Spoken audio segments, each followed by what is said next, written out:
ఈరోజు ఆర్మూర్లో ప్రవాస భారతీయుల హక్కులు సంక్షేమ వేదిక కార్యాలయంలో మరి నేను ఇటీవల ప్రొఫెసర్ జయశంకర్ తెలంగాణ వ్యవసాయ విశ్వవిద్యాలయం అడ్వైజరీ కమిటీ మెంబర్గా ఎన్నుకోబడిన సందర్భంగా నాకు బాల్య మిత్రులు భాస్కరు, రమేష్, అదేవిధంగా రుక్మాజీ గారు మరియు యువ సామాజిక కార్యకర్త తులసి కుమార్ మరి ఈరోజు కలిసి సత్కరించారు. దీనికి నేను ధన్యవాదాలు తెలియజేస్తున్నా.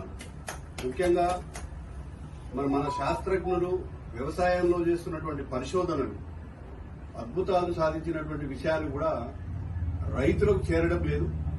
దాన్ని దృష్టిలో పెట్టుకుని మరి వ్యవసాయ విశ్వవిద్యాలయంలో జరిగే పరిశోధనలను గ్రౌండ్ లెవెల్కు క్షేత్రస్థాయికి తీసుకెళ్లి రైతులలో చైతన్యం కలిగించడం కోసము మరి నన్ను నియమించారు.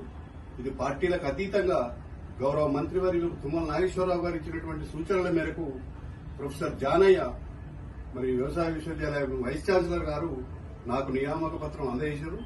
నేను వారి నమ్మకాన్ని పూర్తిగా నిలబెడుతూ నిజామాబాద్ అదేవిధంగా ఉత్తర తెలంగాణలోని రైతులను చైతన్యవంతం చేసి మరి ఈ తరం యొక్క అవసరాలు తీరే విధంగా వ్యవసాయ ఉత్పత్తులను ముఖ్యంగా పురుగు మందులు తగ్గిస్తూ మరి ఎరువులను రసాయనిక ఎరువులను తగ్గిస్తూ సేంద్రియ వ్యవసాయాన్ని ప్రోత్సహించే విధంగా మరి ఉత్పత్తి ఎక్కువగా అని కాన్సెప్ట్ కాకుండా ఆరోగ్యాన్ని మెరుగుపరిచే పంటలను రైతులకు కలిగించేటువంటి చైతన్యం కలిగించే పని మరి నేను ప్రారంభిస్తున్నా.